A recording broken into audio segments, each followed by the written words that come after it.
Buenas tardes para los que se encuentran en Europa, buenos días para los que están en América Latina y el Caribe. Les damos la bienvenida al seminario web sobre terapias respiratorias no invasivas en COVID-19, experiencia de un hospital de tercer nivel de Madrid. Este seminario es otra de las acciones de microformación que viene llevando a cabo la OIS para apoyar a las instituciones de América Latina y el Caribe ante la crisis del SARS-CoV-2. Hemos invitado para esta actividad al doctor Daniel López Padilla, a quien le agradecemos muy especialmente su colaboración y su participación en esta actividad. Él nos irá a presentar la experiencia del Hospital Gregorio Marañón, que es un hospital de Madrid. Se referirá dentro de su presentación a los fundamentos fisiopatológicos, a las terapias respiratorias no invasivas, a otras terapias de soporte, entre otras cuestiones de interés. Nos acompaña, como en ocasiones anteriores, en la moderación, José Jaime Domingo, a quien también le agradezco su participación, quien presentará al doctor López. Antes de darle la palabra a José Jaime, les recuerdo que tienen a su disposición dos apartados, uno a través del cual se denomina preguntas y el otro que es el chat a través de la cual pueden formular las diferentes preguntas. José Jaime, cuando quieras. Gracias. Muchas gracias, Holman. Muchas gracias a los participantes por atender este nuevo webinar y muchas gracias, por supuesto, al doctor López Padilla por acompañarnos y por hacer esta presentación. El doctor López es un neumólogo de la Unidad de Soporte de Ventilación y Trastornos del Sueño del Hospital Gregorio Marañón de Madrid, que es un hospital de tercer nivel. Es además doctor por la Universidad Autónoma de Madrid, lo que en inglés se denomina un PhD. Presidente del Comité Científico de la Sociedad Madrileña de Neumología y Cirugía Torácica. También es miembro del Comité Ejecutivo de la Spanish Sleep Network. Es también miembro del Programa de Investigación Integrada de Ventilación No Invasiva y Unidades de Críticos Respiratorios Intermedios de la Sociedad Española de Neumología y Cirugía Torácica, SEPAR. Como ven ustedes, es una persona con muchas iniciativas que se dedica también, fuera de su ámbito de trabajo, a incentivar la investigación y a divulgarla. Así que yo creo que tenemos una persona ideal para hacer este tipo de presentaciones. Muchísimas gracias, doctor López, y cuando usted quiera puede comenzar. Muchísimas gracias por esta amable introducción. Espero que este webinar les encuentre en perfecto estado de salud a todos los participantes.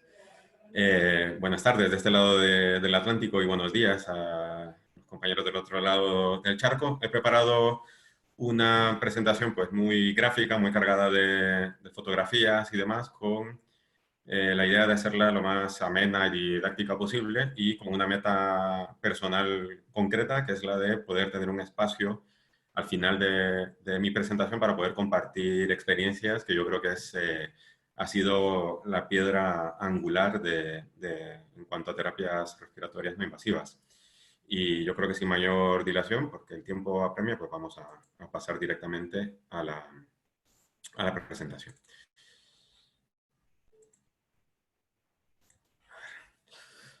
Bien, ¿se ve correcto el PowerPoint? Sí, ¿no? Sí. Está cargado. Perfecto. Bien, mis conflictos de interés para esta charla es de que el servicio de neumología de mi hospital recibió ventiladores como donativos para combatir esta pandemia por parte de Philips Respironics, Air Liquid y el banco BBVA. El índice, en primer lugar, comentaremos para situarnos cuál es la realidad del Hospital Gregorio Marañón en cuanto a su geografía y su epidemiología, con los números que hemos tenido hasta el momento, para pasar directamente a la parte de las terapias, no sin antes fundamentar en qué nos basamos para tomar las decisiones de tratamiento que tomamos y pues ya comentar cuáles fueron los resultados directamente con estas terapias respiratorias no invasivas.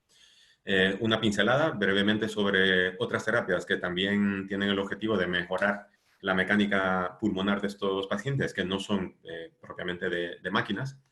y pues para reírnos un poco respecto al ingenio humano que no conoce límites y que fue una verdadera experiencia enriquecedora con esta crisis para ya pasar a las conclusiones finales. Muy bien, esta es una vista aérea de Google Maps. Aquí en este recuadrito rojo vemos el Gregorio Marañón y en azul pues su hipotética área de injerencia. Digo hipotética porque en realidad la realidad es otra. Es decir, el área pues más o menos incluía 1/3 de millón de habitantes. No obstante, esto se puede ampliar perfectamente al medio millón porque no se cumplen a rajatabla la situación de los códigos postales y demás. Y la situación geográfica de este hospital es bastante peculiar porque justamente por este corredor de aquí pasa la línea 6 del metro que viene desde Méndez Álvaro y es una de las líneas más concurridas durante las mañanas y las tardes, en las horas pico del ingreso al trabajo. De tal manera que el metro en general, el metro de Madrid, moviliza aproximadamente 5,5 millones de usuarios en una jornada de 24 horas, por lo tanto, es una área altamente densa. En Madrid se acostumbra a vivir en lo que en Latinoamérica vendrían a ser los apartamentos, que aquí le llamamos pisos.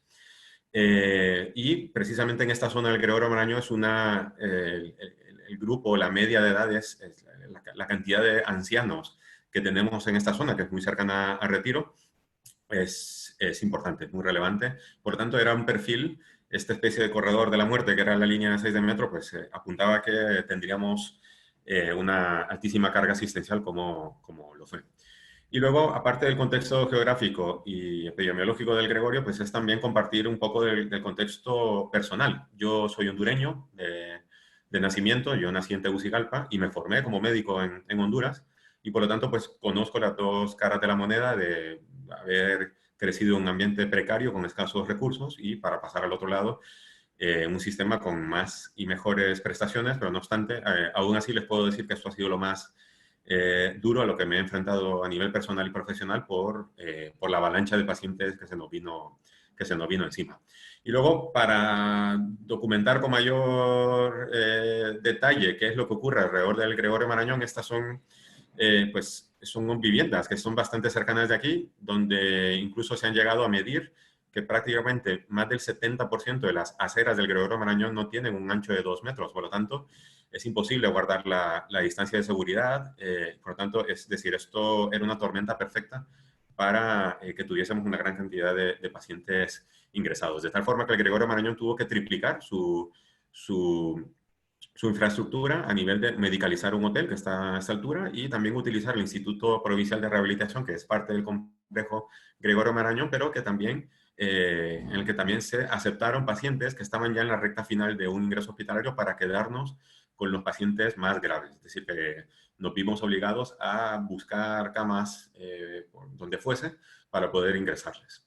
Y estos son números oficiales que están compartidos por la dirección del Gregorio Marañón, que esto está hasta el 28 de abril. Hasta este momento teníamos aproximadamente unos 5.000 casos incidentes. Evidentemente, estos no son todos ingresos hospitalarios, son las PCRs positivas, que muchas de ellas pues, se fueron dando, se podían dar de alta a casa con un manejo ambulatorio. Y este sí que es el número de pacientes hospitalizados y pacientes ingresados en UCI. En color amarillo tenemos aquí el pico, que fue el 29 de marzo, que fueron 115 pacientes.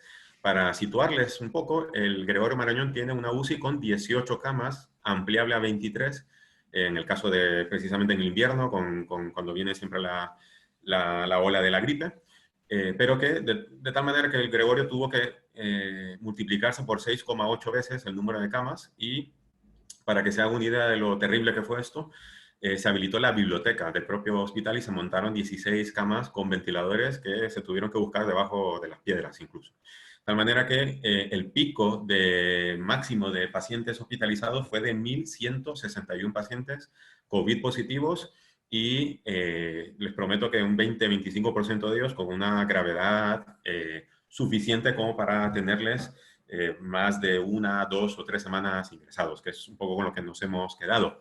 Esto está hasta el 28 de abril. A día de hoy hay 41, 42 pacientes con el que nos han sacado hoy en la mañana de la UCI, todavía ingresados en unidad de cuidados intensivos, y aproximadamente unos 220, dependiendo de las altas que viesen hoy, de las plantas de hospitalización normal, de camas normales, ¿no? Más o menos andamos por los 250 pacientes hospitalizados todavía con COVID positivo.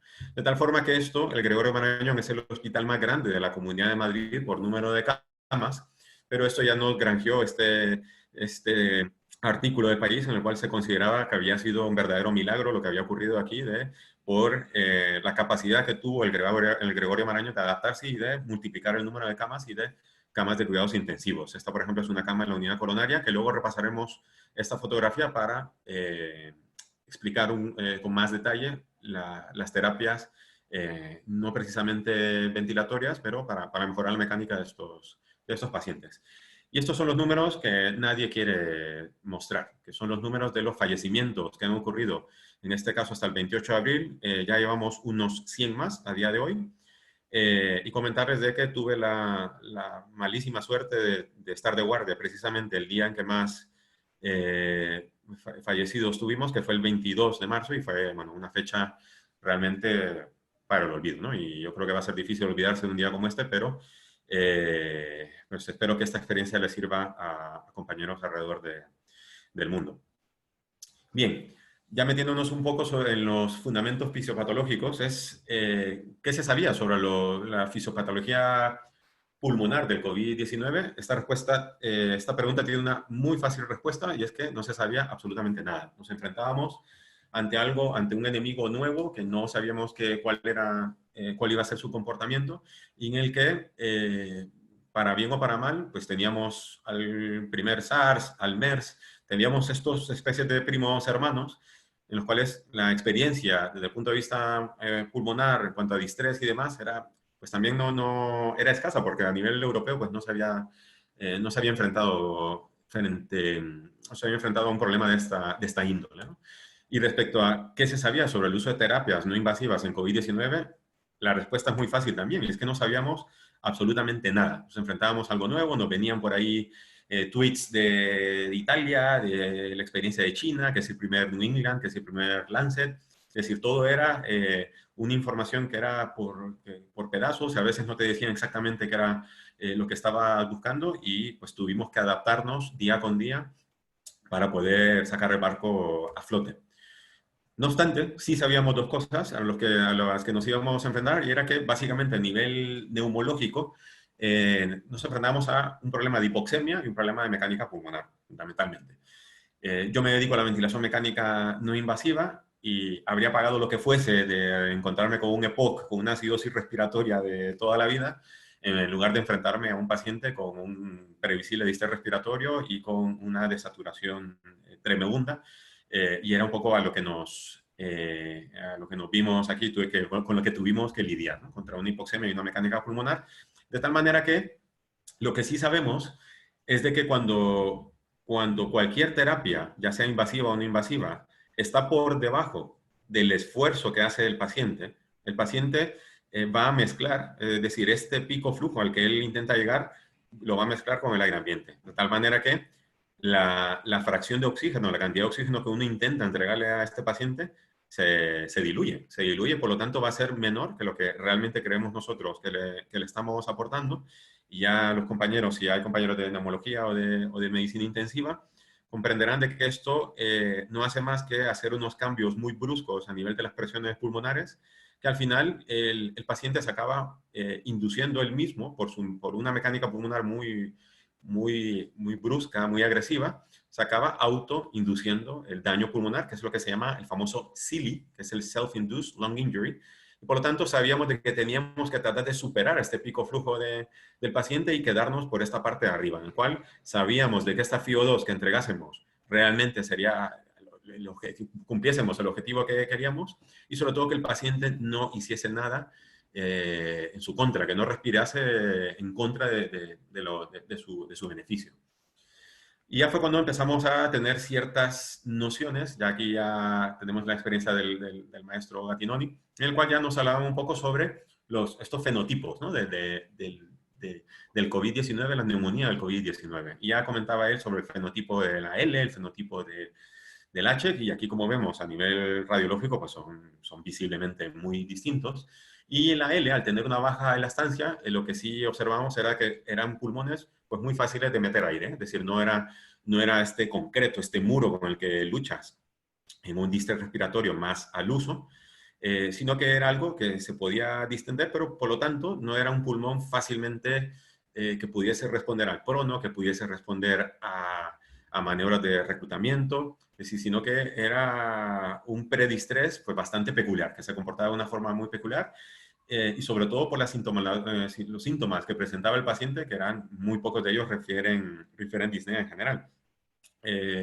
Yo creo que ya después de un par de meses de experiencia, más allá de categorizarlos de forma excluyente en un L y un H, yo creo que estos son simplemente los extremos de un espectro muy amplio en el cual aquí nos podemos encontrar en cualquier parte, un punto intermedio, desde el punto de vista clínico, radiológico, analítico, y es decir, un montón de escenarios distintos en el cual pues, efectivamente lo que acaba desencadenando es un distrés ya pues, de unidades de cuidados intensivos, ¿no? Es decir, nosotros como neumólogos, al menos en unidad, no nos dedicamos a ventilación mecánica invasiva, salvo que sea a través de traqueostomía para progresar y demás. Así que teníamos poca o ninguna experiencia tratando un perfil de este tipo. Y ya comentaba aquí el profesor Gattinoni que en cualquier caso, aparte de estas disquisiciones fisiopatológicas de que si el L o el H, la utilización de terapias no invasivas eran cuestionables. Eran cuestionables porque, sobre todo, podía retrasar una intubación precoz, que en otros casos ya se ha demostrado que es realmente lo que beneficia a estos pacientes y que previsiblemente será una intubación muy prolongada. Entonces, pues nos enfrentábamos a esta incertidumbre, concretamente. Y luego, luego se publica también otro Gattinoni con otros colaboradores, y me quedo con esta frase porque yo creo que es la que ha definido claramente a lo que nos hemos dedicado en estos últimos 2 meses. Y lo que hemos hecho es ganar tiempo.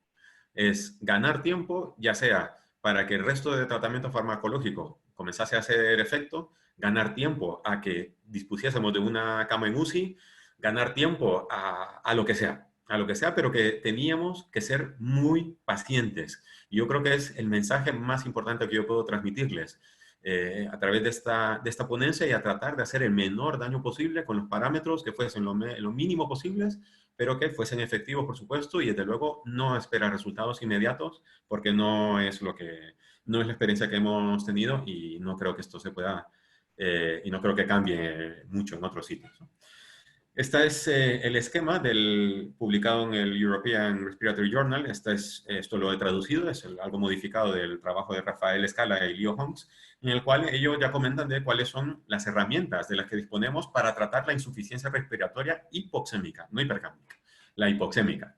Y me voy a basar pues, en estos 2 escalones, la terapia de alto flujo con cánula nasal y la ventilación mecánica no invasiva. Y aquí, pues yo algo que siempre que critico, quién soy yo para criticar a Rafael Scala y a Leo Honks, pero algo que siempre hemos criticado, al menos en nuestro grupo, es de que no se le hace justicia a la CPAP que utilizamos para la apnea del sueño común y silvestre, porque no es lo mismo, y les prometo que no es lo mismo tratar a estos pacientes con una ventilación, con una presión continua en la vía aérea, como lo hace una CPAP, a una presión en binivel. Es decir, la presión en binivel, el gran problema de la presión en binivel es de que metes mucho volumen en un paciente que tiene un drive, un esfuerzo respiratorio muy elevado, y por lo tanto la posibilidad de sobredistender el alveolo es altísima, y con una altísima probabilidad a su vez de generar interleuquinas y meterse en un círculo vicioso que no hiciera más que tener un efecto deleterio en estos pacientes. Y por lo tanto, nosotros desde el principio, la ventilación mecánica no invasiva como tal, o sea, la BiPAP nuestra, pues siempre la miramos con cierto recelo desde el principio, y teníamos nuestras sospechas de que posiblemente eso no iba a ir del todo bien. Y por lo tanto, pues las 3 terapias en las cuales vamos a hablar de forma diferenciada es la terapia de alto flujo con cánula nasal, la CPAP y la BiPAP, aunque esto sabemos de que son ventiladores, en este caso de domicilio y este caso de hospital, pero que se pueden programar en modo de CPAP o en modo de BiPAP, ¿no? En modo más de BiPAP. Estos fueron los dispositivos que nosotros utilizamos en esta crisis. Tenemos 2 ventiladores de altísima gama, este sobre todo, que puede ventilarse con 2 tubuladuras, con una tubuladura, sistema con válvula activa. Tenemos luego 3, el resto de ventiladores domiciliarios, pero que tienen pues unas prestaciones bastante aceptables a nivel de colocar doble tubuladura, sistema válvula activa, el Astral también se puede de las 3 formas, el EOB de Liquid también se puede montar con doble tubuladura, una sola, sistema válvula activa, el Trilo y con una y una válvula activa, y finalmente con este ventilador domiciliario que fue la donación que nos hizo el BBVA, en el cual las probamos en banco y tratamos de hacer un montaje para optimizar la FIO2 que podíamos entregarle a los pacientes, que pues, conseguíamos cuotas de entre el 80 y el 90%. Pero bueno, estos fueron los 7 modelos con los cuales nosotros pues, nos defendimos frente a esta crisis.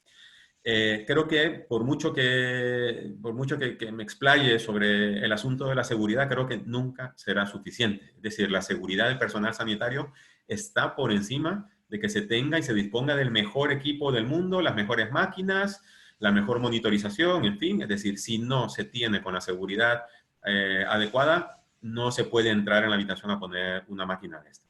Y esto no sé cómo hacer el suficiente hincapié, y así como los bomberos no entran en un edificio en llamas que se puede derrumbar, pues nosotros no debimos, ni tuvimos, y ni lo hicimos, de poder entrar en situaciones que pusieran en peligro nuestra salud y nuestra seguridad, porque de nada sirve tener un personal sanitario enfermo, es decir, si no va a poder realizar adecuadamente su trabajo, ¿no? Entonces, por lo tanto, este soy yo.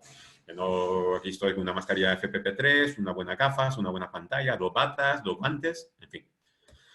De igual forma, los montajes de los ventiladores se realizaron a manera de proteger también al personal sanitario que ingresaba en las habitaciones. Cuando eran sistemas con tubo único, pues todo el aire que salía de la mascarilla de estos pacientes, esta no es una fuga, es una válvula antiasfixia, y aquí está sellado esto, todo el aire que exhala el paciente pasa por un filtro con una capacidad de un 99,999% capacidad de filtrar los virus para salir a la fuga. Es decir, que todo el aire que salía a la habitación a través de esta fuga que tenemos aquí, salían filtrados. Por lo tanto, esto siempre pensando en la seguridad del personal sanitario, quizás más que en la eficacia de la propia terapia. Es decir, siempre hay que anteponer esto, sobre todo con una enfermedad tan contagiosa como de la que estamos hablando.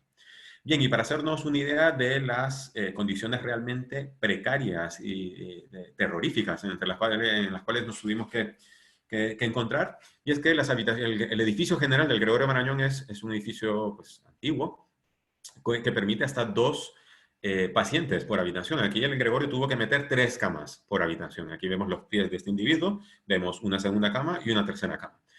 Y la monitorización de la cual disponíamos era muy poca. Es decir, a duras penas se contaba con un pulsiosímetro de dedito, de los que se compran en Amazon.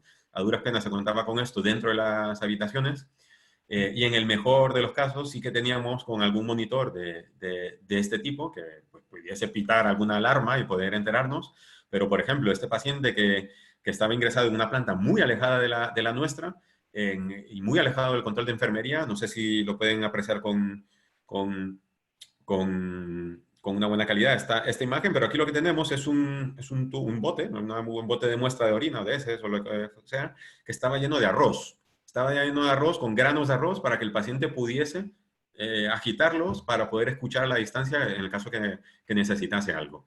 Y luego esta foto es muy valiosa también porque nos lleva a ver estos inventos de MacGyver en los cuales a los que nos tuvimos que ver obligados, que es de unir 2 caudalímetros para un mismo paciente, ¿vale? Que ese es un sistema de Mapleson, y en lo cual era la única forma de poder mantener una saturación adecuada. En este caso, pues vemos ahí un 99, pero porque con uno era insuficiente. Y por lo tanto, este paciente tenía 30 litros de oxígeno en el sistema para poder mejorar el gradiente respiratorio. Y por lo tanto, vistos en estas condiciones, pues tuvimos que hacer uso de nuestros conocimientos clínicos, como que somos, y olvidarnos de que teníamos alarmas o monitores y pensar de que así al ver a los pacientes, si estaban especialmente deteriorados o no. Y concretamente, destacar 3 aspectos. La frecuencia respiratoria, la coordinación tóraco-abdominal y el estado de conciencia. Respecto a la frecuencia respiratoria, hay guías que hablan de 22, 24 respiraciones por minuto. La coordinación tóraco-abdominal era muy evidente, que a veces desde la ventana se podía ver. Y el estado de conciencia, pues lógicamente es un factor de muy mal pronóstico. Y luego, esto que luego estás en la habitación, estás súper bien vestido, el mejor equipo de protección individual posible, pero luego no tienes cómo enganchar el ventilador al oxígeno de pared. Y esto es un mensaje muy importante, que a veces las tonterías, esto de las conexiones, son muy importantes y a veces nos teníamos que ver. Por eso siempre íbamos en pareja, siempre había un compañero fuera de la habitación pendiente de nosotros, en el caso que hiciese falta alguna pieza de estas para poder engancharlo, porque si no, y el paciente pues a 40 respiraciones por minuto, eran situaciones realmente urgentes, pero esto a tenerlo en cuenta siempre al momento es decir, es entrar en las habitaciones con todos los implementos, con todos los accesorios necesarios, porque, insisto, de nada sirve tener un mejor ventilador del mundo si no lo vas a poder enchufar al oxígeno de pared. Así que, por tanto, para tenerlo muchísimo en cuenta. Y luego, ante la escasez, tuvimos que igual seguir inventando y seguir buscando alternativas. ¿Y cuál fue una de las alternativas? Yo voy a darle play a este video. Aquí lo que vemos es una impresora 3D. Se nos acabaron las conexiones de oxígeno convencional y pues tuvimos que ir inventando. Estas son las piezas para poder aplicar el oxígeno a través de la parte posterior del ventilador, de los inlets del ventilador. Y aquí vemos cómo pues, las impresoras 3D han jugado un papel crucial en esta crisis, no solo para la fabricación de material sanitario, de pantallas y demás, sino pues para estas cosas. Por ejemplo, esta pieza nosotros la utilizábamos tanto como fuga en el sistema, con este diámetro de 3,5 milímetros, como para una conexión de oxígeno. Y estas, pues, afortunadamente con estas máquinas, pues nos podían imprimir 50 y 100 por día sin ningún problema. Así que es algo a tener muy en cuenta que, insisto, si no tienes estos detallitos en cuenta, pues no vas a poder aplicar la terapia de la mejor forma. Bien, ya para meternos de lleno en nuestros datos y compartir nuestra experiencia a nivel clínica de las terapias respiratorias, comentarles nuestra serie de casos. Esta serie de casos está cerrada hasta el 30 de abril. Afortunadamente, del 30 de abril hasta la fecha de hoy, puedo ampliar a unos 3 o 4 casos más. Afortunadamente digo, porque esto ya hemos notado que esto ha bajado, ya menos mal, ya estábamos muy cansados realmente. Pero nuestra serie, lo que yo le vengo a contar, es sobre 107 pacientes, con una media de 63 años. Un poco más de un tercio eran mujeres. ¿Por qué destaco las mujeres? Por algo que comentaré más adelante. Con una serie de comorbilidades que no son muy distintas a lo que estamos leyendo en la literatura a nivel mundial, un perfil pues bastante cardiovascular, poco a poco. Esto nos llamó muchísimo la atención, y casi un cuarto de estos pacientes tenían la orden de no intubar, que eran no candidatos a medidas agresivas, y estos no eran intubables de verdad. Es decir, una cosa era que el intensivista o el anestesiólogo te dijese, no me lo puedo llevar porque no tengo cama, en el caso que sí tenga cama o cuando salga una cama ya nos lo llevamos, pero estos eran 25 pacientes que realmente por edad, por enfermedades de base, ese estado cognitivo y demás, pues no eran pacientes candidatos. Así que la terapia respiratoria no invasiva era clarísimamente su techo terapéutico. Y luego, un punto muy importante, que esto yo creo que nada, ahora ya con lo que conocemos de esta enfermedad, que nos sorprende, que es desde que la mediana de días, cuando se inició la terapia, desde el inicio de síntomas, que fue en esta segunda semana, ¿no? En esta famosa segunda fase de la inflamatoria de la enfermedad. Desde el punto de vista analítico, yo creo que nada que nos vaya a sorprender. Pacientes con dímeros D muy elevados, aquí dependiendo de la unidad con la que trabajemos, 1400, 1,4. Linfopénicos, con LDH, proteína C reactiva y ferritina muy elevados, y con scores de SOFA, pues también algo elevados. Esto yo creo que ya todos lo hemos ido manejando, y estos serán, pues, visiblemente factores potenciales de mal pronóstico, de que fuese una ventilación, una terapia que fuese a ir mal. Y luego este es el tratamiento farmacológico con el cual utilizamos, casi el 100% con hidroxicloroquina, el lopinavir, ritonavir, más del 90%. Y luego algunos se preguntarán por qué tampoco acitromicina o incluso el corticoide, porque no es mayor, ya con lo que sabemos. Debemos tener presentes que esta serie está recogida desde el 15 de marzo, cuando no teníamos ni idea. Es decir, yo las varias altas que di al principio se fueron sin tratamiento con corticoide. Es decir, que ahora si yo hiciese un corte, probablemente desde el 1 de abril hasta la fecha, estoy seguro que casi el 100% de estos pacientes, de los que han recibido una terapia no invasiva, seguramente que se habrían llevado todos un corticoide o más, un porcentaje más alto de tocilizumab, y otros como el anakinra, el interferón, en fin. Es decir, que esto es, evidentemente obedece a una situación temporal. Y dentro de las terapias de soporte no mecánicas, por así llamarle, pues está la autopronación de los pacientes, que lo utilizamos en más de 1/3 de ellos, y la sedación en menos del 10%. Y con estos datos, que fue lo que nosotros obtuvimos 36 muertes o ingresos en UCI con necesidad de ventilación mecánica invasiva, de tal forma que nuestra tasa de éxito, si cabe llamarle de esta forma, fue del 65%. Y sé que más de alguno se estará preguntando y formulando en su cabeza es cuánto nos infectamos. Estos del personal de tanto de enfermería, auxiliares de enfermería y los facultativos, residentes y demás, pues dentro del personal pues dieron una PCR positiva al 9.1%, y de los cuales pues realmente sintomáticos como tal pues fue un tercio probablemente de ellos, y bueno, afortunadamente no se precisó de ninguna hospitalización ni ningún evento clínico grave, ¿no? en este contexto. Bien, ¿cuáles fueron nuestros resultados con la terapia de alto flujo con cánula nasal? Con esta tratamos a 63 pacientes con una media edad de 63 años. Un poco más de un cuarto tenían la orden de no intubar, insisto, este era el techo terapéutico, era la última carta que nos jugábamos con estos pacientes. Taquipneicos, en torno a 29 respiraciones por minuto antes de iniciar la terapia.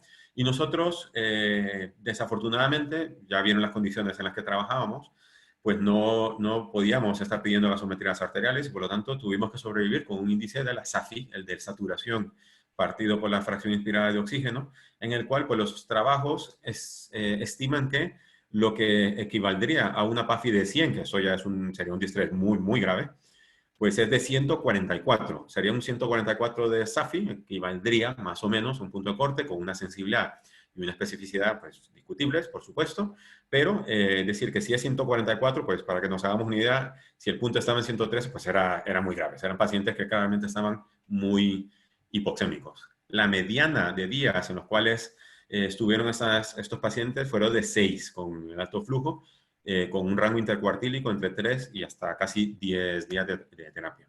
El 94% de esta población tratada tuvo una muy buena tolerancia a la terapia, y en este grupo pues tuvimos 8 muertes y 12 intubaciones orotraqueales.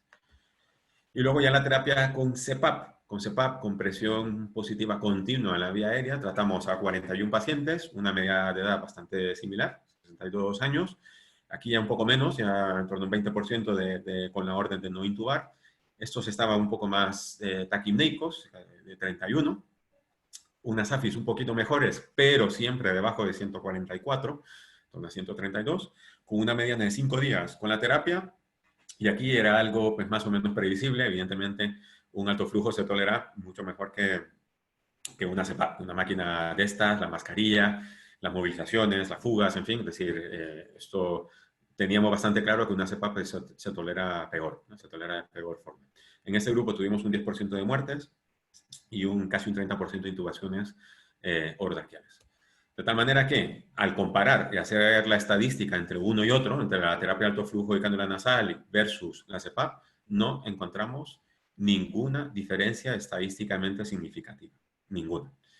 Posiblemente una cuestión de N, de potencia estadística, teniendo más casos, pues a lo mejor ese porcentaje de tolerancia al alto flujo habría sido superior al de la CPAP, que yo creo que está descrito en muchísimas series y yo creo que no sería ninguna sorpresa, pero sobre todo de las diferencias de muertes, de intubaciones y estos resultados así, esos outcomes bastante importantes, pues no encontramos ninguna diferencia.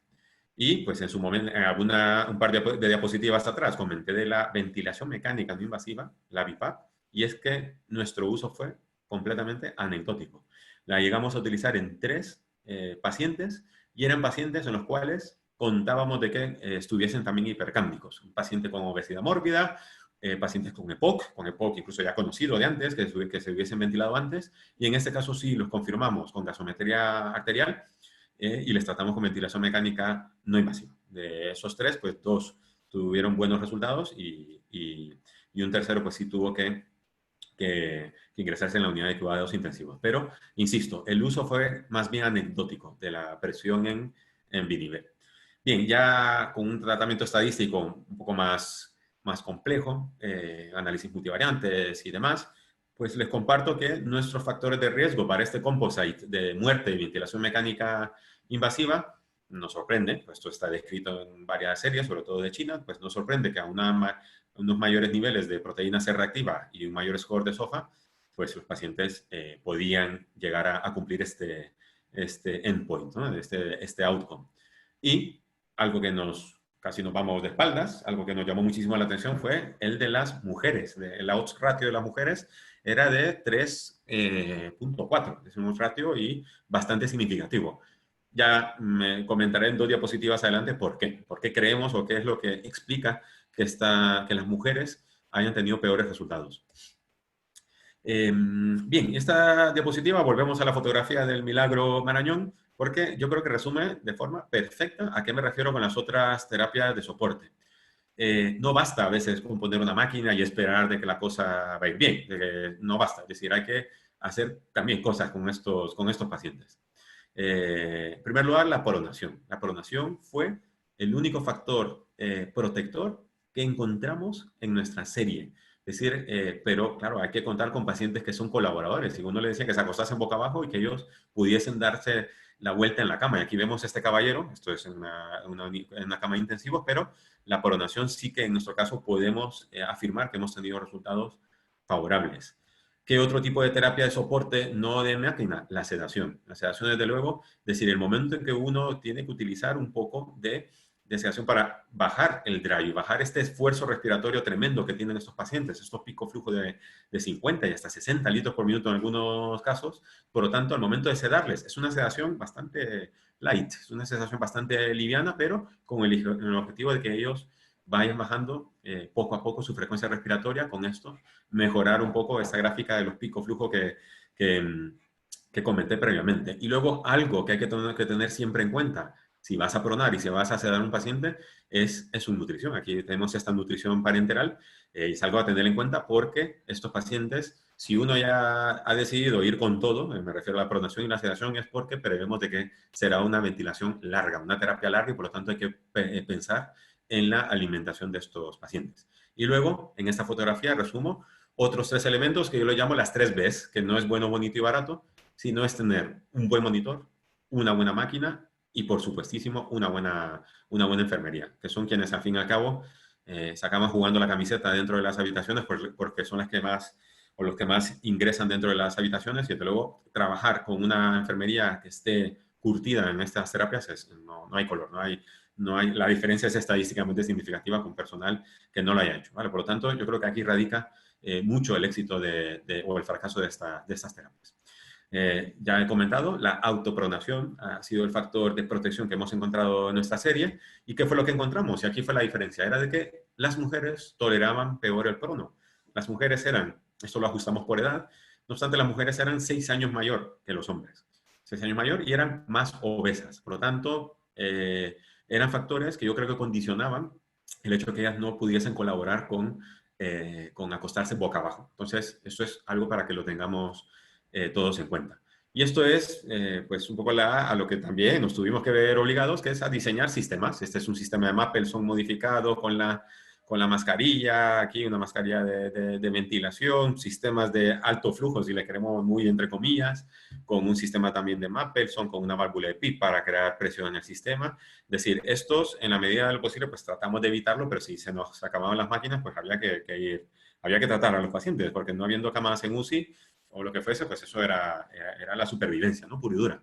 Y esto es algo para reírse en realidad. Yo creo que teníamos miedo de que los supermercados nos acabasen donando muchas bolsas de plástico por ahí, pues para intentar crear estos helmets, ¿no?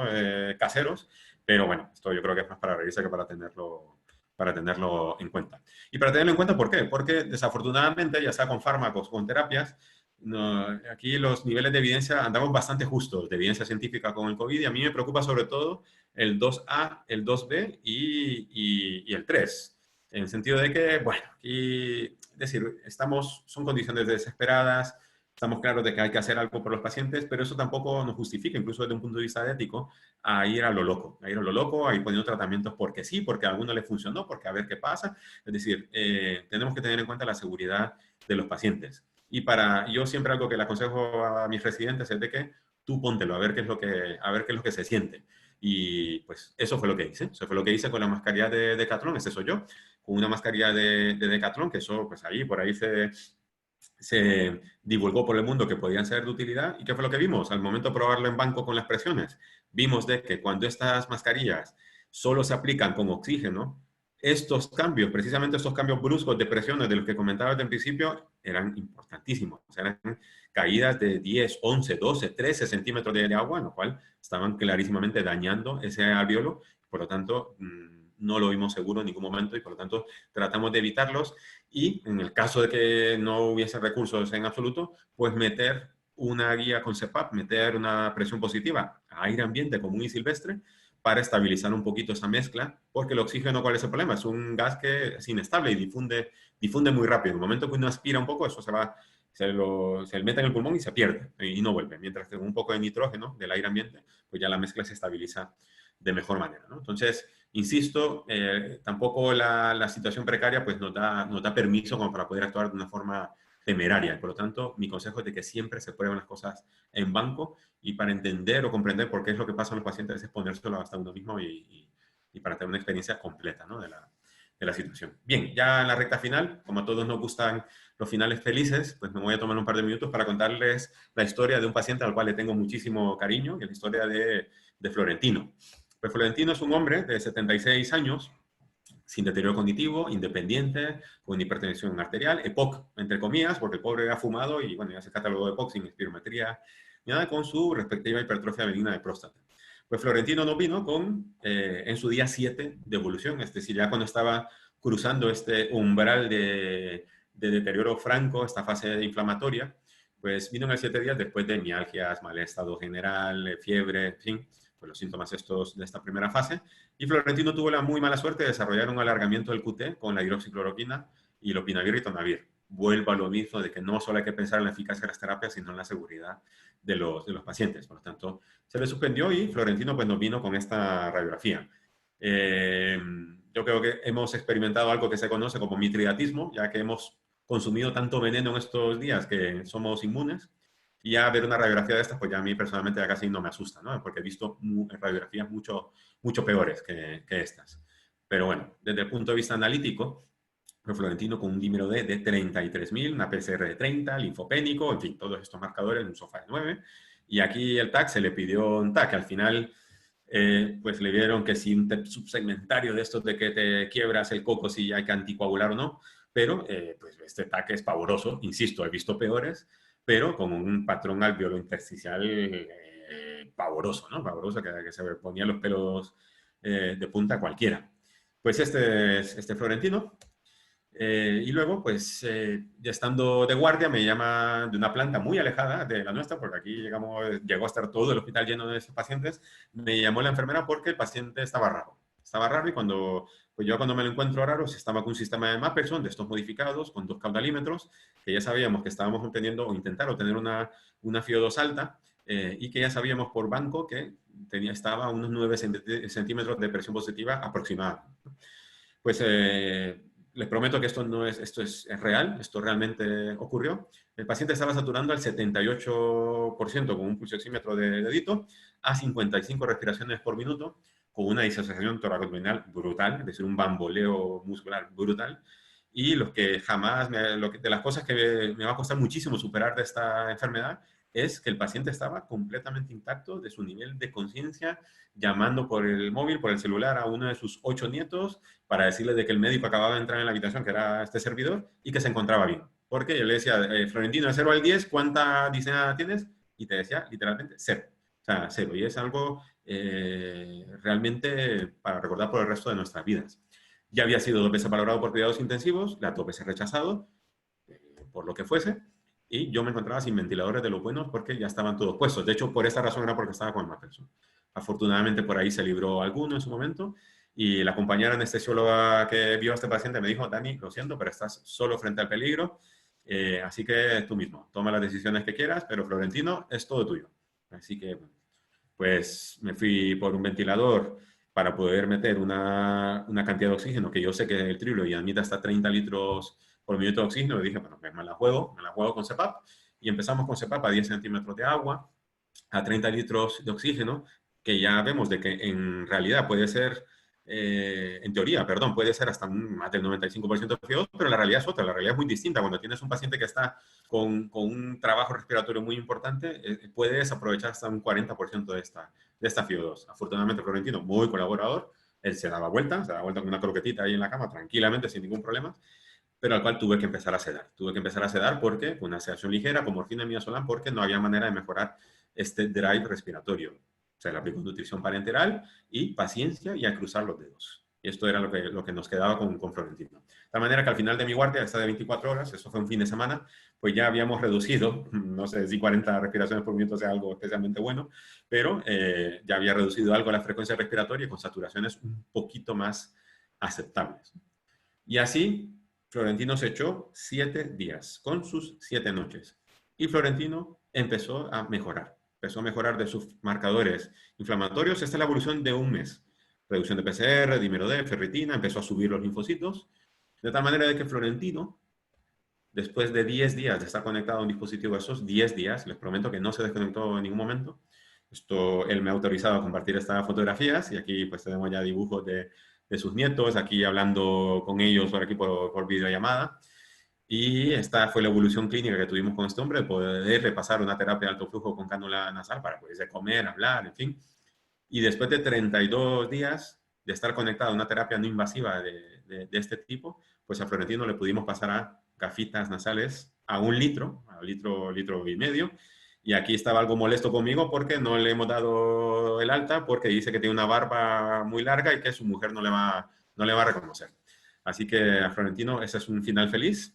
Espero que desafortunadamente no ha sido el de muchos de estos pacientes, pero que bueno, que a veces con mucha paciencia, que es en realidad lo que quiero transmitirles y es mi conclusión final, con esta enfermedad no se obtienen resultados inmediatos. Y sobre todo cuando estás en condiciones en las que estás dentro de una habitación solo, con un pulsosímetro, en condiciones muy precarias, no esperes resultados inmediatos y hay que tener paciencia. Aquí podemos ver nuestros resultados. Vemos cómo a la hora, de hecho, bajaban un poquito. Bajaban un poco aquí los índices de SAFI, pero luego con un poco de paciencia y un poco de mimo, empiezas a ver la luz al final del túnel.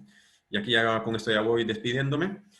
Siempre tener en cuenta esta frase de Albert Camus en La Peste, siempre tener en cuenta nuestra propia ignorancia y poder adaptarnos día con día, porque y a poder repasar cuáles son nuestros conocimientos sobre esta enfermedad, porque la mesura es precisamente la única señora de las epidemias, y sobre todo invitarles a no tener miedo. Todos llegamos a tener miedo, todos llegamos a quebrarnos emocionalmente por esta enfermedad, porque realmente pudo con nosotros en algún momento, pero que la mejor forma de vencer el miedo es apoyarte en tus compañeros, apoyarte en tu equipo de trabajo, fiarnos de ellos, de las responsabilidades. Aquí estamos todos en zona limpia, para que no les preocupe un poco las distancias de seguridad, ya sea por, aquí, este soy yo, aquí con mi pelo que pudiese clasificarse como un accidente laboral, pero es decir, con el trabajo en equipo y con ganas y con ilusiones, pues yo creo que se pueden sacar adelante a muchos de estos pacientes.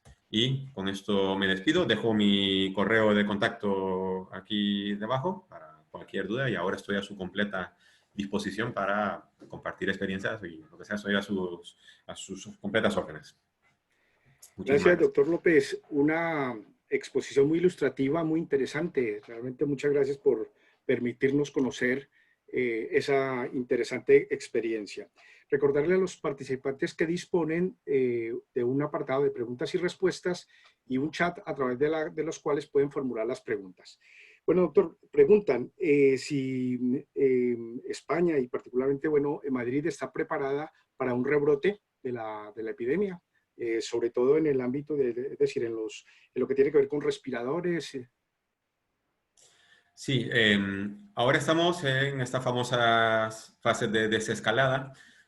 A Madrid, afortunadamente creo que se rechazó el viernes de la semana anterior, porque yo creo que en algún punto se llegó a tener una visión distópica de la realidad. Es decir, estamos comentando de que la cantidad de camas de UCI aumentaron 7 veces. Y a veces se escucha unos comentarios por ahí de que, bueno, ahora está a la mitad de su capacidad, pero claro, la mitad de su capacidad, estamos hablando de 50 camas, cuando en realidad la capacidad del hospital es de 23 a un máximo. Es decir que yo creo que si no tenemos la información correcta, verdadera, del número de camas, el número de ingresados, yo creo que se pueden tomar decisiones poco acertadas. Yo creo que una clave fundamental es realmente notificar de forma fidedigna todos los datos que se tienen en los hospitales para que todos los expertos en gestión puedan soportar efectivamente una segunda ola. Es decir, yo siempre he pensado que en Madrid uno de los factores que más ha condicionado esta avalancha que tuvimos de pacientes fue el metro, con diferencia. O sea, el transporte público, ya como les digo, moviliza casi 6 millones de habitantes en un día y pues vamos como sardinas ahí por las mañanas o por las tardes a los trabajos.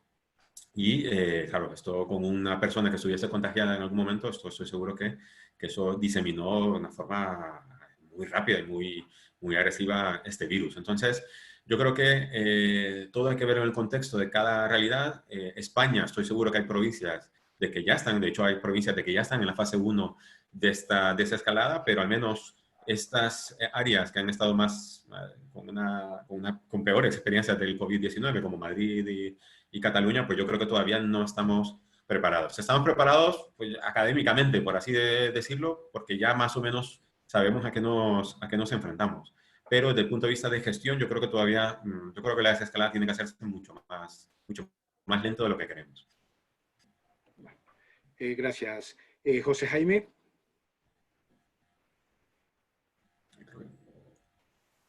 José Jaime, ¿tienes algunas preguntas? El audio. Sí, tengo. Es que no había cogido el micro. La primera dice, bueno, muchas gracias por compartir la experiencia, y dice, en cuanto al flujo, ¿qué esquema usaron para el acople del paciente? Y en el CPAP,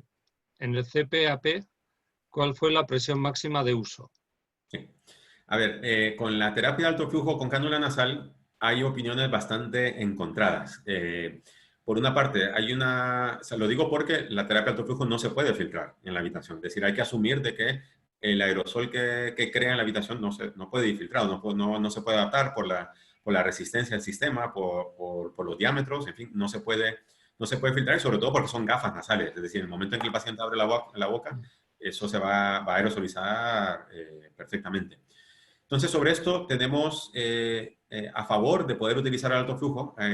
Yo sugiero consultar una carta al editor que se publicó hace 3 semanas en el ERJ, en el European Respiratory Journal, que hablaban sobre las experiencias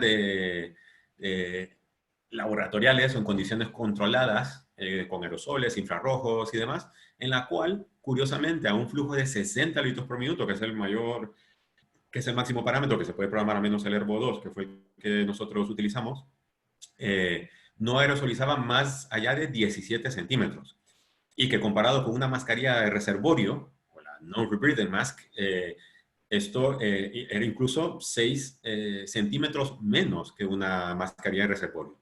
Pero por otra parte también tenemos alguna carta del editor del Lancet, también de hace un par de semanas, en la cual ellos decían, ojo con el alto flujo, porque sobre todo el uso entre un paciente y otro, porque el virus puede perdurar en superficies metálicas, en el plástico, en fin, esto nosotros sí que tratamos de tener muchísimo cuidado en dejar la máquina reposar, al menos el periodo de la desinfección interna, y utilizar todos los desinfectantes posibles para desinfectar toda la superficie metálica, todo el pie del aparato, todo. Es decir, eso sí que tuvimos mucho cuidado, porque es decir, nosotros utilizamos el parámetro que más se utilizó, la media fue de 50 litros por minuto, con una desviación estándar de 9 litros. Pero ya les prometo que cuando iniciábamos la terapia, generalmente era a tope, o sea, era a 60 litros por minuto.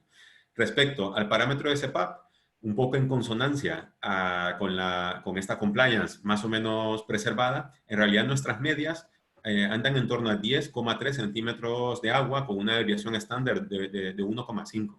Entonces, generalmente los parámetros oscilaban entre 8 y 11, por ahí, 8 y medio y 11. En realidad no eran presiones de CPAP tan elevadas, y de hecho, a nivel personal, pues yo sí tenía en cuenta como el tipo de filtro antibacteriano, porque al tener un filtro, la resistencia que aportaba al sistema, pues sí sabía que al ser más voluminoso, pues lógicamente de ese parámetro que yo creo que le está llegando al paciente, en realidad tengo que sumar un par más.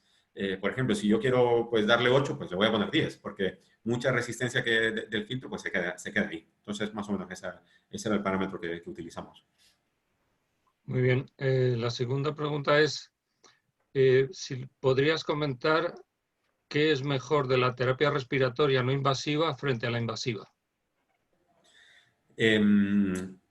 Sinceramente, a nosotros se nos ponen los pelos de punta cuando vemos las series de pacientes intubados de Nueva York, la serie de pacientes intubados de Lombardía, la serie de pacientes del Reino Unido. En realidad esa no está publicada, es un documento del NHS, en el cual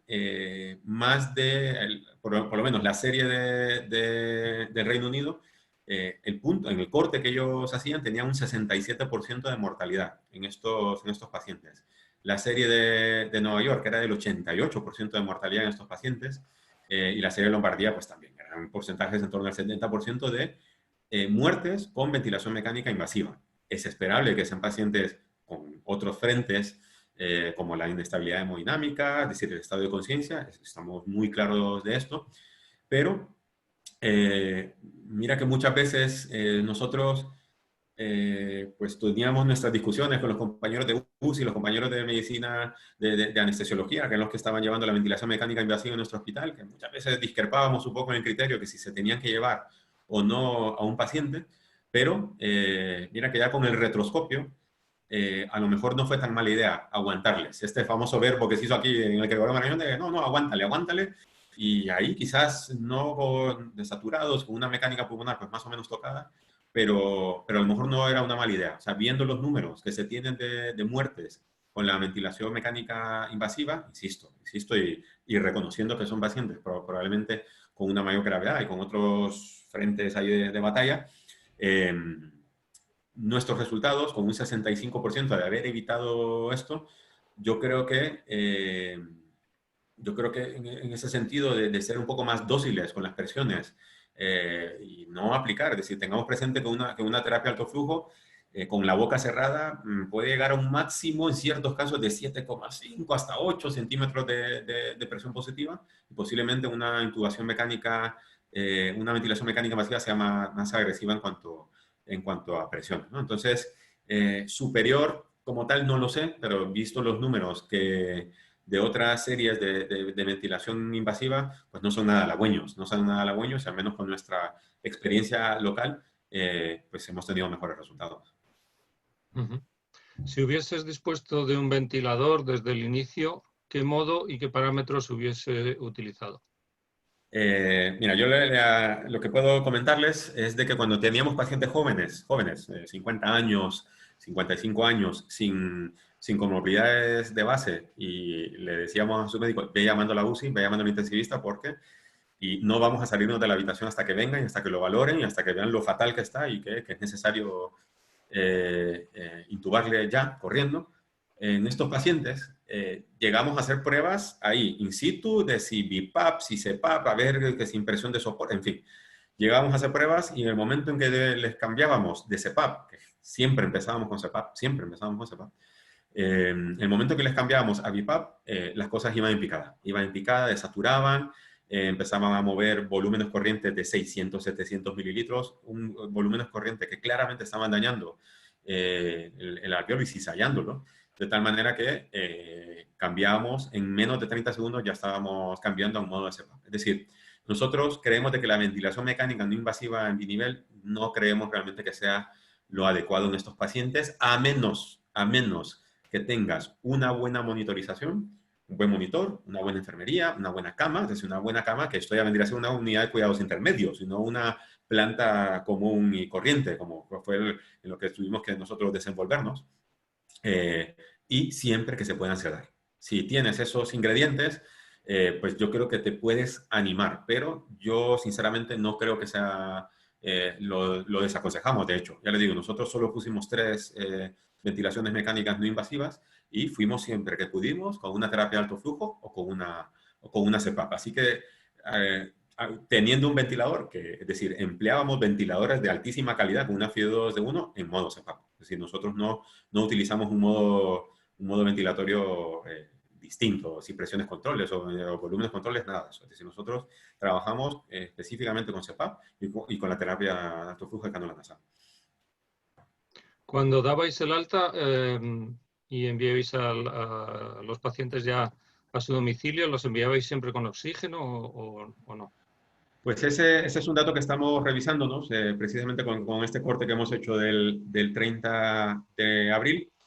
El 50% de ellos está en su casa, es decir, cuando hicimos el corte. El 50% de ellos está en casa y de los que íbamos revisando, más o menos creo que la proyección es de que aproximadamente un cuarto de ellos se va con oxigenoterapia y unos litros que pueden resultar inverosímiles para lo deteriorados que estuvieron estos pacientes, pero algunos de ellos con 1,5 litros, 2, algunos con 3. Esto todavía no puedo compartirlo a cabalidad porque estamos todavía en fase de revisión, pero sinceramente creíamos de que muchos de estos pacientes se irían con oxígeno, casi todos, lo dábamos por sentado, pero en realidad no. O sea, en realidad, probablemente lo que juega más a favor de ellos es el tiempo, es el factor tiempo en el cual ellos van más o menos recuperando, limpiando las radiografías y recuperando pues un gradiente respiratorio más aceptable. Y desde que entran en vuestra unidad hasta que realmente se pueden considerar que están totalmente recuperados, más o menos, ¿qué tiempo pasa? Nuestra mediana de tiempo, ya les digo, que estuvieron bajo terapia intensiva, fue de 6 días. Fue en torno a los 6 días, pero con un rango intercuartílico que se podía extender perfectamente hasta los 10. Es decir, el mensaje que yo quiero transmitir con esto es que hemos de ser pacientes porque no mejoran. O sea, no mejoran a las primeras de cambio y hay que darles muchísimo tiempo y hay que ver a veces que te estancas y a veces llevan 2 o 3 días ahí muy estancados de que no terminan de mejorar. Hay que darles tiempo, hay que darles hay que ser muy pacientes. Sí. Gracias. Holman, si tienes alguna pregunta más. Sí. Para personas mayores de 80 años, ¿iniciaban con qué cantidad de litros de oxígeno CPAP? Sí, la serie, mira, nosotros hicimos en realidad el punto de corte en los 70 años. En los 70 años porque nuestra UCI, yo creo que varias UCIs de Madrid, llegaron a poner el punto de corte, bueno, no sé si llamarle punto de corte, no sé si es el término correcto, pero en que, claro, pacientes ya mayores de 70 años no eran como sus candidatos idóneos, ¿no? Entonces nosotros por eso hicimos un subanálisis, un análisis de sensibilidad de la población mayor de 70 años, en las cuales pues los resultados más o menos se replicaban con un 57%, perdón, de este éxito, ¿no? De evitar el tubo y tal. Pacientes mayores de 80 años de esta serie, si mal no lo recuerdo, teníamos 22, si no lo recuerdo mal, y en estos sí quizás teníamos un poco más de cuidado. En estos generalmente iniciábamos con terapia de alto flujo con cánula nasal, por lo general. Algunos que mirábamos en los cuales intentábamos mejorar un poco la mecánica ventilatoria, que podíamos poner un poquito de morfina o que las condiciones se prestaban, que teníamos un buen monitor, enfermería un poquito más experimentada en esto. Sí llegábamos a aplicar CPAP, insisto, con parámetros en torno a 8, 10 y máximo, que fueron muy pocos en realidad, un máximo de 12 centímetros de agua, pero más o menos nos movíamos entre esta media de 8 a 10 centímetros de agua, incluso en pacientes mayores. Si era con el alto flujo en pacientes mayores, lo que hiciese falta. Es decir, ya les digo, generalmente empezábamos ya casi a 60 litros por minuto y con FIO2 del 100%. Existen muchas dudas sobre la verdadera distensión de la CAF. Hay estudios in vitro que encontraron que una inadecuada relación en narina y puntas nasales y boca abierta no encontraron una distensión mayor de 2 SmH2O, mientras que una relación de 1 y boca cerrada abrieron la válvula de sobrepresión. ¿Cómo manejaron esta incertidumbre? Sí, no la teníamos, la tuvimos y la seguimos teniendo a día de hoy. Es decir, hasta no tener, es decir, extrapolar los estudios de banco de estos pacientes, les prometo que no es lo más indicado porque hacen cosas raras. Hacen cosas raras, es decir, empezando porque tienen hipoxemias tremebundas y no las notan en la mayor parte de ellos no notan una disnea y no la refieren, y por lo tanto los estudios de banco con terapia de alto flujo de cánula nasal, a día de hoy creo que seguirá siendo una incertidumbre. Es decir, en pacientes que podrían ser más colaboradores, sí lo que puedo transmitir es que yo les pedía que por favor cerrasen la boca y veíamos cómo la frecuencia respiratoria pues bajaba en torno a 4 o 5 veces por minuto, pero es difícil, es decir, es difícil poder dar un mensaje de la incertidumbre. La tuvimos siempre y en todo momento. Ya pudieron ver un poco las condiciones en las que trabajábamos, con camas con escasa monitorización, en fin, era un poco medicina de guerra, ¿no? Era un poco sobrevivir en esta guerra. Por lo tanto, las apreciaciones de si las FIO2s, las presiones, las compliances, las estancias que se consiguen con la terapia de alto flujo, y visto este espectro del fenotipo L y el fenotipo H, es muy complicado. Es muy complicado poder extrapolarlo con certeza y poder decir, mira, te voy a poner 50 litros por minuto porque yo creo que si cierras la boca o si la abres, pues vas a ir de esta manera. Es decir, hacen cosas muy raras de mecánica, cosas que nunca habíamos visto, nunca habíamos presenciado una insuficiencia hipoxémica de este calibre, y por lo tanto es algo que yo desafortunadamente pues no puedo transmitir de que tuve seguridad o certidumbre en algo porque no la tuvimos. Gracias. ¿Realizaban técnicas de fisioterapia pulmonar asociado a alto flujo y CPAP? No, porque eso ya, la fisioterapia la estamos empleando, ya que yo he vuelto a mi redil, a mis camas monitorizadas de la unidad de cuidados intermedios. Esto sí, para que es el perfil de paciente que sale de la UCI, traqueostomizado, sí, eso es fundamental. Y de hecho ya venían con fisioterapia desde la UCI, ¿no? Desde la unidad de reanimación. Pero no, era impensable. Era impensable y habían pacientes, es decir, es muy difícil hacer fisioterapia con pacientes a 45 respiraciones por minuto, con un alto drive respiratorio. No sé yo si, no descarto que pudo haber sido beneficioso, pero esto era poner más, poniendo la seguridad del personal sanitario. Yo creo que era exponerles también a un riesgo pues extra.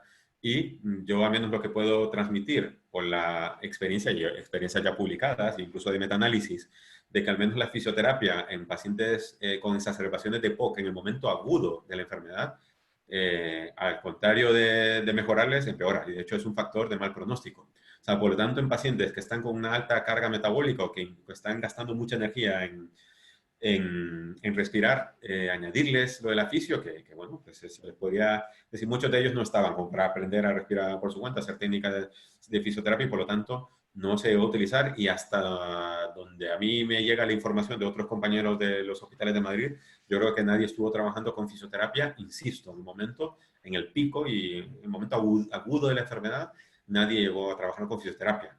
Ellos, yo creo que cumplen un papel fundamental, y yo creo que es de las cosas más importantes, si no la más importante, a la salida de la UCI, a la salida de una intubación de este tipo, con pues, 30, 40 días, 60 días encamados en el hospital. Pues eso ya todos sabemos la gran relevancia que tiene la fisioterapia. Pero no, nuestros pacientes no lo implementamos. Gracias. Desde México preguntan que no tienen suficientes ventiladores. ¿Qué tanto se puede manejar los BPAP que ya tienen pacientes con EPOC en su casa? Sí, a ver, nosotros las máquinas que vimos en su momento, creo que de los 7 modelos que puse, la que estaba en la esquina inferior derecha, fue precisamente la donación del banco BBVA. Era un modelo, se llama Jewel. Yo personalmente no tenía ninguna experiencia con este modelo, pero son ventiladores de domicilio, es decir, son ventiladores que son de un corte domiciliario, en el cual, pues sí, a mí nunca me ha gustado poner una máquina si no la pruebo en banco, y bueno, hicimos toda la monitorización adecuada, conocer un poco cuáles son las prestaciones de su turbina, qué FIO2 se consiguen, en fin, es decir, estamos hablando de una máquina pequeñita, una turbina más bien pequeña, está certificada, homologada, es decir, esto es muy importante, tener equipo con el que se trabaje con algún margen de seguridad. Pero varios de estos pacientes que ingresaban, algunos de ellos venían con su CPAP de domicilio, efectivamente. Y ¿Cuál es el problema? De que la CPAP de domicilio, la capacidad de la turbina de una CPAP común y silvestre, que puede llegar hasta una CPAP de 20 centímetros de agua, pues evidentemente tiene menos prestaciones que una de un ventilador, ¿no? Pero sí, es una herramienta a tener en cuenta. Nosotros estoy seguro que habríamos utilizado CPAPs de domicilio con el montaje adecuado, con este filtro, con la fuga, es un poco el montaje que mostré en las primeras diapositivas, por supuestísimo, que lo habríamos tomado en cuenta. Probablemente con lo que comentaba, de tomar en cuenta la resistencia del filtro y que si el paciente, por ejemplo, venía con 8 centímetros de CPAP de casa, 8 o 10, yo le aumentaría unos 2 o 3 centímetros de agua para realmente que eso fuese lo que llegase a la vía aérea, ¿no? del paciente. Gracias. José Jaime, ¿tienes alguna pregunta? Sí, tengo una pregunta que dice, ¿realizaron prono en paciente con sistema de cánula de alto flujo? Sí, efectivamente. Llegamos a pronar a 36 pacientes, parece que era 38, no lo recuerdo ahora con exactitud, pero sí, un poco más de un tercio de los pacientes los llegamos a pronar. Ojo, nosotros como tal no lo hicimos, es decir, eran pacientes que estaban muy conscientes y que eran muy colaboradores y que ellos mismos, nosotros que ya teníamos el cuidado ya de recolocarles la cánula si se movilizaba. Y lo que sí era un reto era realmente con la CPAP puesta, pero bueno, insisto, en pacientes colaboradores es algo que creo que se debe tomar en cuenta, sobre todo porque una vez hecho el análisis multivariante, me parece que el odds ratio de factor protector era de 0,28, con un intervalo de confianza por debajo de 1, cual estos pacientes pues sí que bueno, es algo a tener en cuenta, es algo que si se puede implementar dentro del manejo, pues yo lo aconsejaría. Perfecto, gracias. ¿Tienes algo más? No, de momento no tengo más. Vale. ¿Tú tienes? Perú comentan que están utilizando anticoagulantes como parte de la terapia para pacientes con COVID-19. ¿Qué apreciación le merece la utilización de este anticoagulante? A ver, los anticoagulantes, ahora por ya toda la experiencia que están compartiendo grupos de todo el mundo, pues los informes de autopsias y demás, efectivamente la anticoagulación tiene un rol en estos pacientes.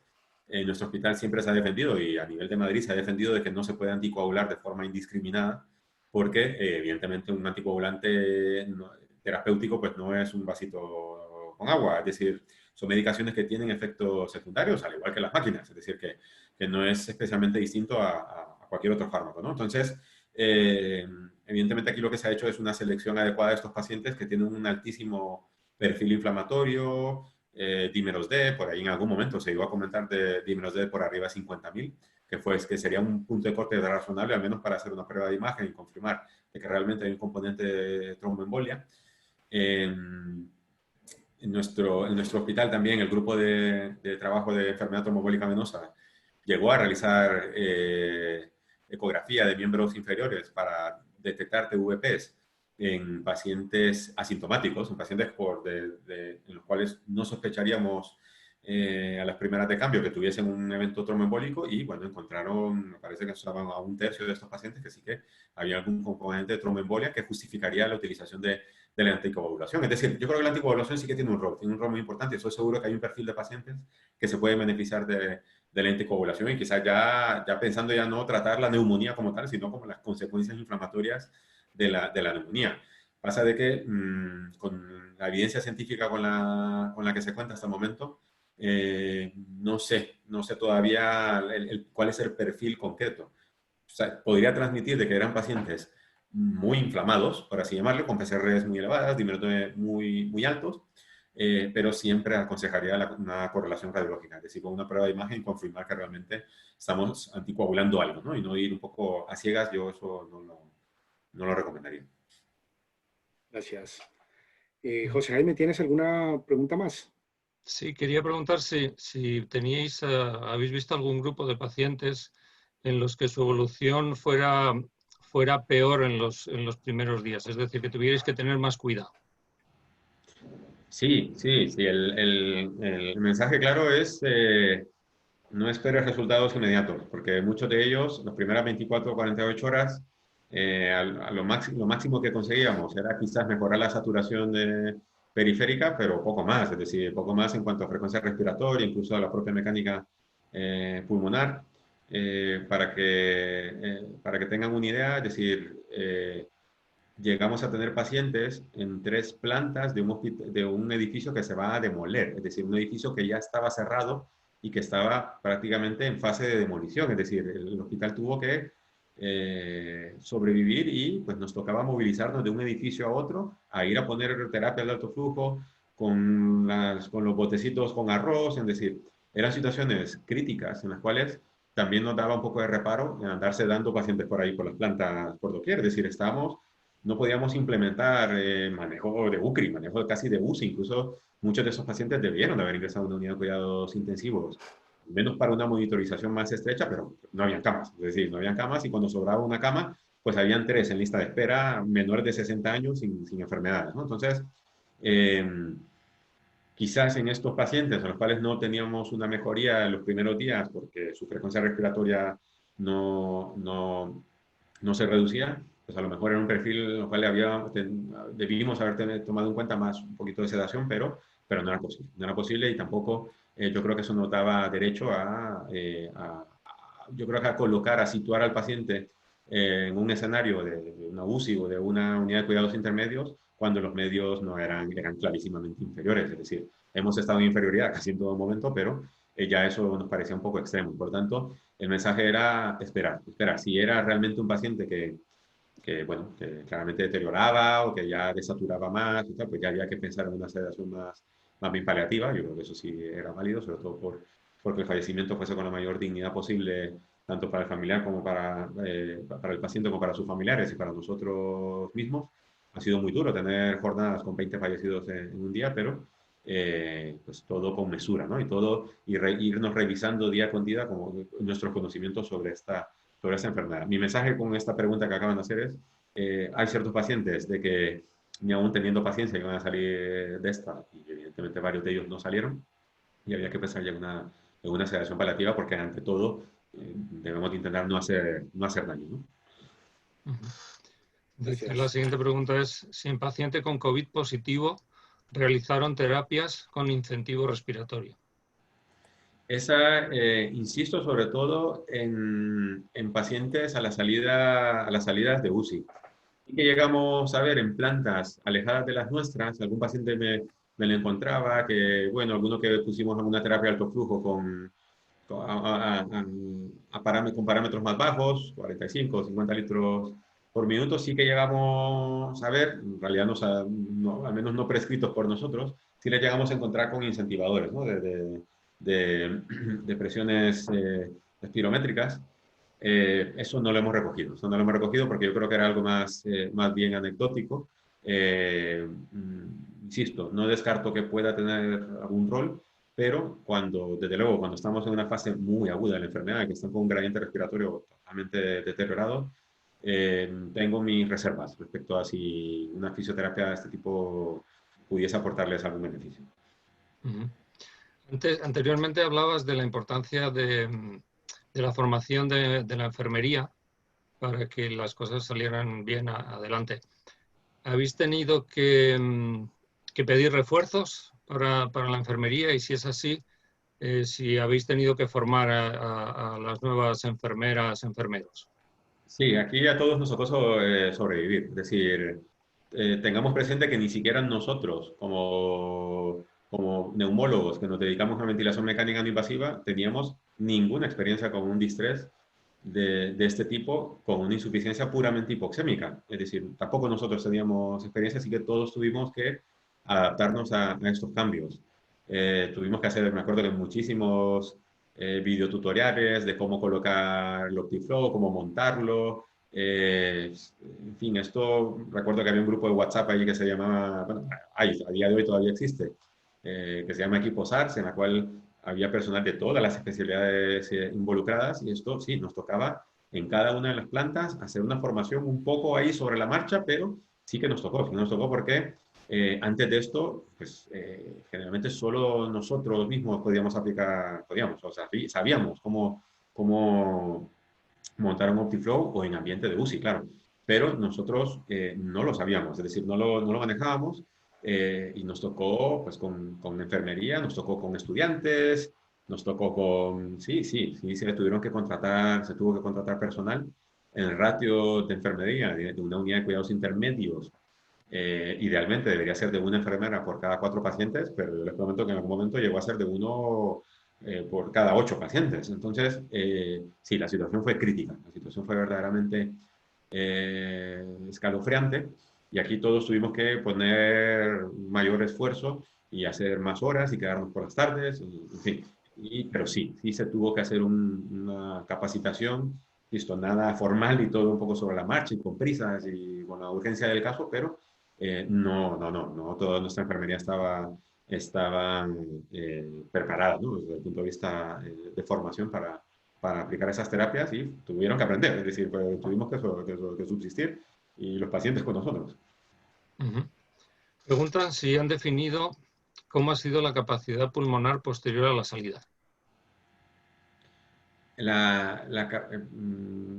Capacidad pulmonar de decir nosotros, la monitorización, no tenemos una monitorización muy invasiva, es decir, afortunadamente la mayor parte de los pacientes que salen de las plantas de UCI o de reanimación vienen traqueostomizados, pero sin mucho soporte ventilatorio de ningún tipo. Entonces generalmente vienen con oxígeno convencional, con una mascarilla Ventimask sobre tráquea.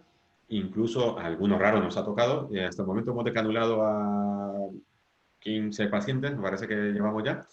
Y desde el punto de vista de ventilatorio, la verdad que afortunadamente no hemos tenido muchísimo problema. Es decir, no sé si a eso se refiere el compañero o la compañera con la capacidad a la salida. Quizás sea complementaria a la siguiente. ¿Cuánta capacidad pulmonar se pierde?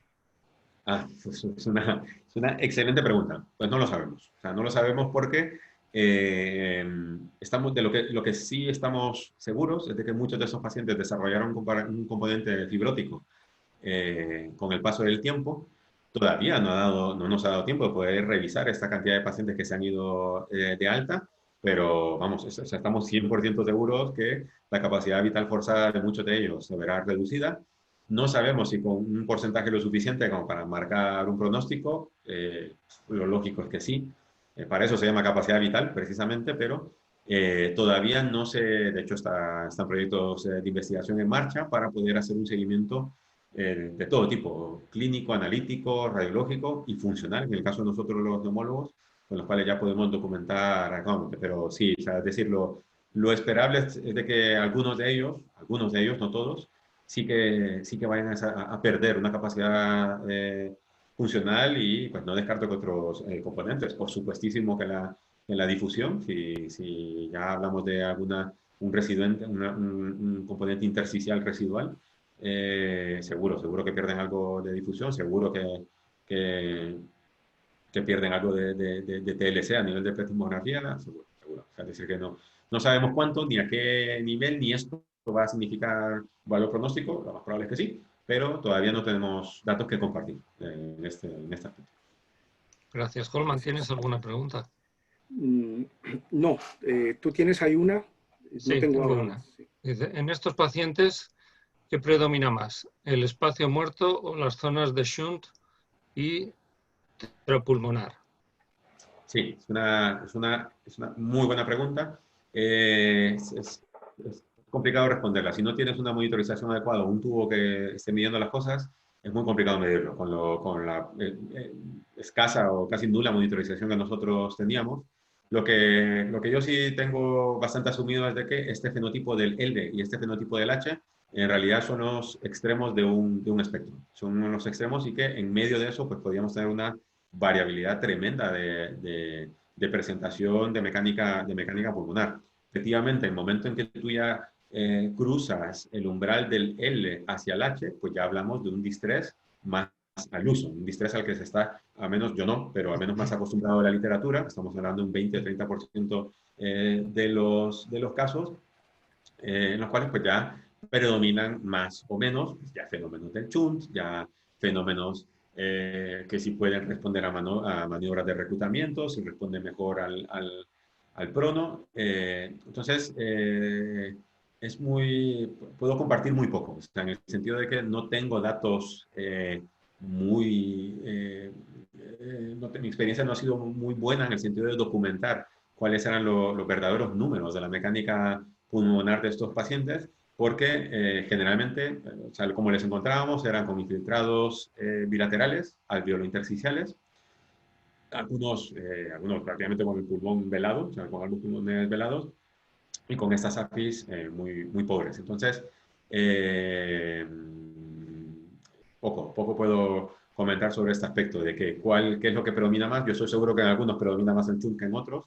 Lo que se llegó a publicar en su momento, también de Gattinoni y demás, de que muy probablemente había un componente más de perfusión que de oxigenación a nivel del cociente. Sí, estoy totalmente de acuerdo, que a lo mejor ese componente y esa fase final de estos trombos, estos microtrombos que va formando la enfermedad, probablemente juegue más el asunto de perfusión que de la ventilación. Y por eso de que muchos de ellos, a lo mejor solo con tumbarle boca abajo, incluso sin aplicar oxigenoterapia, podían subir la saturación del oxígeno. Pero es difícil, poco puedo compartir. Preguntan también si hubo pacientes que presentaron disfagia tras el uso del VNI. Tuvimos un par de casos, en realidad. No es la experiencia que hemos tenido. Yo creo que Florentino, que es el caso que les traigo, fue de los pacientes que estuvo más tiempo con una terapia, que fue en torno a los 10 días. Y yo creo que la queja fundamental, y bueno, yo creo que no le llamará la atención a nadie, fue la resequedad, ¿no? La resequedad que tenían estos sistemas. Pero no, o sea, yo creo que Florentino a las primeras de cambio se puso su cánula nasal de alto flujo y empezó a comer sin ningún problema. Sí sé que está descrito, o sea, sí que hay casos, pero al menos nosotros no es algo que hayamos visto. ¿No? Recuerdo que ahora se me viene a la cabeza un par de pacientes, pero yo creo que se solucionó rápidamente y pues sin tener que hacer alguna intervención así muy activa por nuestra parte. Gracias. Holman, ¿tienes alguna pregunta más? No. Me resta pues agradecerle al doctor López su presentación, una experiencia muy interesante, realmente creo que nos va a servir a todos, a todas y a todos, y pues a las instituciones, a los profesionales que están participando como, bueno, recibiendo esta ponencia, realmente muy interesante. Muchas gracias, doctor, por su tiempo. Sabemos que son momentos complicados a nivel profesional y que sacar un rato es muy complicado, ¿verdad? Que muchas gracias. Recordarles que la próxima actividad en el marco de la microformación, de las actividades que viene realizando la OI para apoyar a las instituciones miembros en este ámbito de la COVID, será el próximo día 14 de mayo a las 16 horas, hora española. Y iremos a tratar, a ver una experiencia sobre la respuesta de las unidades de emergencia y recursos extraordinarios, los hoteles medicalizados e IFEMA. IFEMA es la feria de Madrid para hacer frente a la COVID-19. Recordarles que la lucha contra la COVID-19 es una cuestión de cooperación y es una actitud que nos corresponde a todas y a todos, y que si nos cuidamos, estamos cuidando a los demás. Sigamos las recomendaciones sanitarias, el virus lo paramos entre todos. Una feliz tarde y gracias a todas y a todos por su presencia. Hasta la próxima. Muchísimas gracias. Gracias. Un abrazo.